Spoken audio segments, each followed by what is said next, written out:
जों दिनै बेंटल कलेजनि स्टुडेन्टफोरनि हेफाजाबाव बेंटल कलेजनि स्टुडेन्टफोरनि लुबैनाय हिसाबै बा बेंटल एरियानि रायजो राजाफोरनि लुबैनाय हिसाबै जों दिनै बेंटल कलेज बनसु इउनिटखौ जों दाफुंना दिनै होफैनो हाबाय।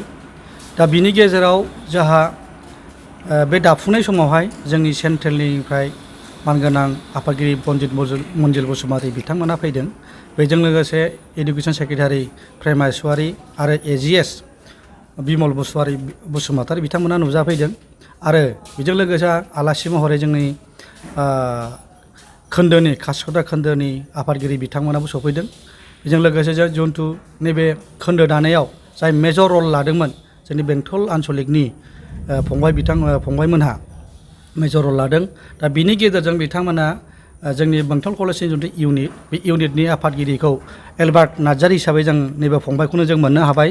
बिथाङा जाबाय बेंटल कलेजनि इउनिटनि प्रेसिडेन्ट आरो जिएस हिसाबै जोंना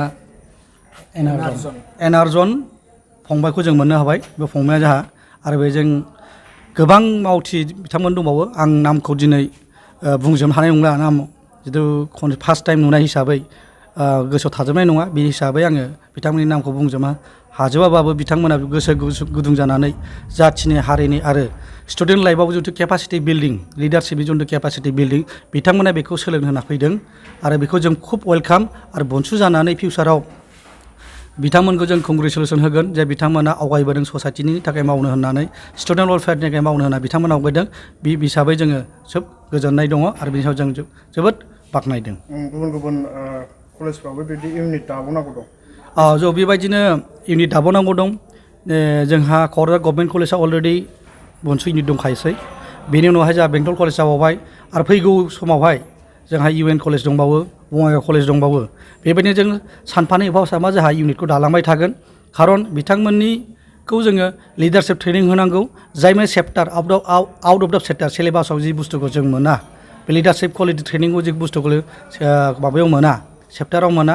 बेखायनो बेबायदि इउनियन बडिनि थ्रुयैनो बिथांमोननि केपासिटि बिल्डिं लिडारशिप क्वालिटि बिल्डिंखौ बिदिनो थ्रुयैनो बानायनाय जायो। जिथु नैबे गोदान इउनिट बिनि सोद्रोमाफोरखौ माबायदि खामानि मावगोन होननानै आसा खालामो? बिथांमोना खुब जोंनि जिथु बनसुनि जिथु खामानि मावनाय खुब टेनजिबोल एन्ड फ्लेक्सिबोल। जोंनि मेक्सिमाम जोंनि बनसुआव जेसेबां सोद्रोमा बिथांमोन दङ बिथाङा रिसार्च खालामनासो खामानिखौ मावो। आरो आं फैगौ समाव बिथांमोनाबो रिसार्च खालामनानैसो खामानिखौ मावगोन आं बेखौ मिजिंथियो।